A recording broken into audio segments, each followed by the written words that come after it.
big win for Indian defense export.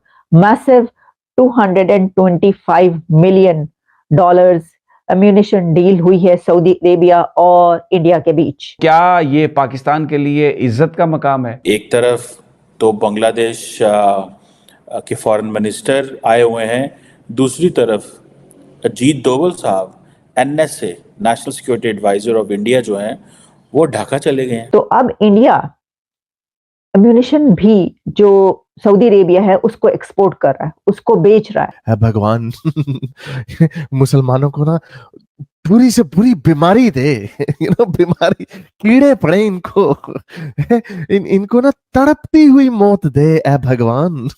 हमें ये याद रखना चाहिए कि फॉरेन ऑफिस की जानिब से एक बड़ी प्रेस कॉन्फ्रेंस की गई जिसमें उन्होंने बताया कि कितने टारगेट सेल जो है, स्लीपर सेल जो है भारत की तरफ से लॉन्च किए गए हैं पाकिस्तान में, और वो टारगेट किलिंग में मुलविस हैं और वो बम धमाकों में मुलविस हैं। डॉक्टर जयशंकर से तो फॉरेन मिनिस्टर मिले, लेकिन मोदी साहब का पैगाम लेके डोवल साहब जो हैं वो ढाका पहुंच गए। ये होता है तरीकेकार दुनिया में रहने का, ये होता है तरीकेकार डील करने का, ये होता है तरीकेकार मिनिस्टर्स को ऐसे होना चाहिए कि जब वो बस ठान लें तो फिर वो करके दिखाए। उन्होंने करके दिखा दी। सच बात यह है कि ये $14 अरब का नया बजट ला के पाकिस्तान के मुंह पे एक थप्पड़ मारा इंडिया ने। सऊदी अरेबिया जो है वो अब उस तरफ जा चुका है, इंडिया की तरफ।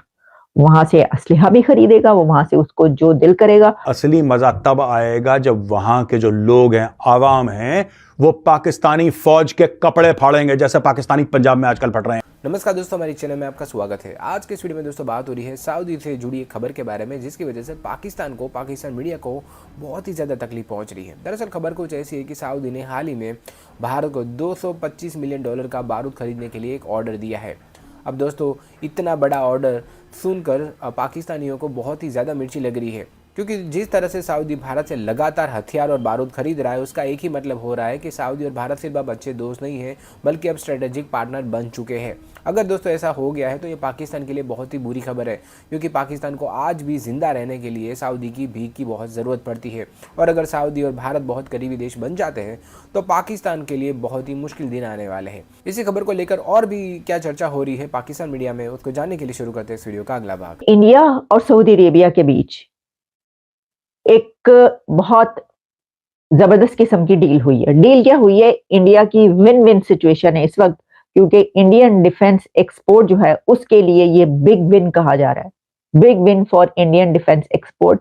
मैसिव $225 मिलियन अम्यूनिशन डील हुई है सऊदी अरेबिया और इंडिया के बीच।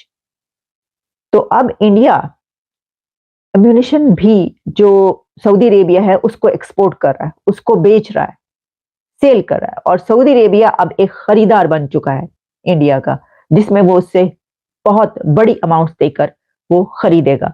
अब जाहिर है उनके अंदर कैपेबिलिटीज है, वो बना रहे हैं। वो जिस मुल्क के अंदर कैपेबिलिटीज होंगी वो किसी को पूरी दुनिया में ही वो बेच सकता है, तो यही वो करें। वो कहा है कि this deal is among the biggest Indian defence export orders, और इसमें recent series of bilateral military exercises between both countries.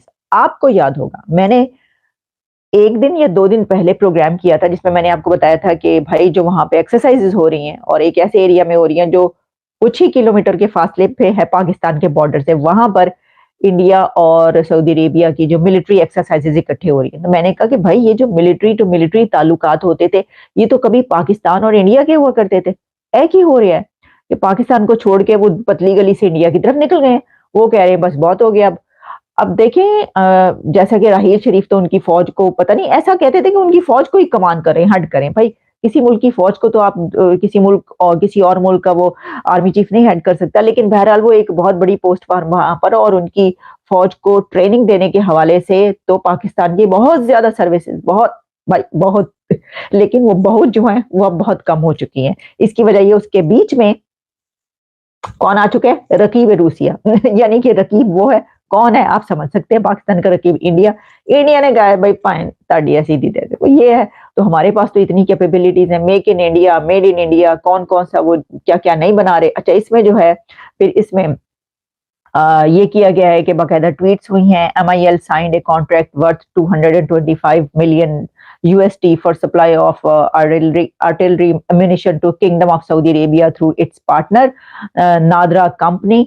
और ये जो है वो उसमें फिर और भी सारी उन्होंने बातें बताई और उसमें भी ये बताया गया है कि ये अभी कुछ अर्सा पहले जो टॉक्स जो हैं इस सिलसिले में हुई थी और ख़ास तौर पर इस सिलसिले में उन्होंने जो है वो बिगेस्ट इंडियन डिफेंस ऑर्डर जो हैं वो काफ़ी दोनों के बीच बायलैटरल टॉक्स जो होती रही उसके अंदर ये सोचा गया और उसमें ये कोशिशें की जा रही थी इस तरीके से कि बहुत अच्छे ताल्लुकात हों। तो उसके बाद जो है वो उन टॉक्स का नतीजा ये निकला कि उन्होंने ये एक एक्सपोर्ट जो बड़ी है वो अब सऊदी अरेबिया के पास जा चुकी है। तो इसमें ये भी आ रहा है कि मिनिस्टर भट्ट जो है वो प्लेटफॉर्म को जो है उन्होंने एक्स जो है यानी ट्विटर को उसको उस पे लिखा to share his excitement over the contract signing mentioning that it strengthens the defence production cooperation between India and Saudi Arabia. The visit of minister Bhatt and the signing of this contract highlight the growing defence between the two countries. और ये जो भट्ट साहब है उनके minister वो काफी उन्होंने आना जाना उनका रहा और उन्होंने उनका खेड़ा नहीं छोड़ा जब तक कि ये वाली डिफेंस डील नहीं हो गई। ये होता है तरीकेकार दुनिया में रहने का, ये होता है तरीकेकार डील करने का, ये होता है तरीकेकार मिनिस्टर्स को ऐसे होना चाहिए कि जब वो बस ठान लें तो फिर वो करके दिखाए। उन्होंने करके दिखा दी। दोस्तों, बांग्लादेश के फॉरेन मिनिस्टर जो कि नई हुकूमत बनी है, foreign minister doctor Hasan Mahmud जो हैं वो अपने पहले फॉरेन विजिट पे दिल्ली आए हैं। ये बताता ये है कि Bangladesh gives how much value to India. 4 दिन का दौरा है उनका। डॉक्टर जयशंकर से तो मिलेंगे ही मिलेंगे, लेकिन सुना है वो कोलकाता भी जा रहे हैं और बहुत सारी जगहों पे जा रहे हैं। लेकिन और कहा जा रहा है कि एक तरफ तो बांग्लादेश के फॉरेन मिनिस्टर आए हुए हैं, दूसरी तरफ अजीत डोवल साहब NSA national security adviser of India जो हैं वो ढाका चले गए हैं। इससे क्या रिफ्लेक्ट होता है? 2 चीज़ें रिफ्लेक्ट होती हैं। एक तो वो डेफिनेटली प्राइम मिनिस्टर मोदी का स्पेशल पैगाम लेके गए हैं। दूसरा, इस वक्त आपको पता है कि इंडिया ने एक ट्रैवल एडवाइजरी भी जारी की है कि वो म्यांमार का जो एक इलाका है रखीन स्टेट जो है वहाँ पे एस्केलेशन बढ़ी हुई है और they don't want people to go in that area. एक तो चलो उस पर भी हम बात कर लेते हैं। लेकिन डॉक्टर जयशंकर से तो फॉरेन मिनिस्टर मिले, लेकिन मोदी साहब का पैगाम लेके डोवल साहब जो हैं वो ढाका पहुँच गए।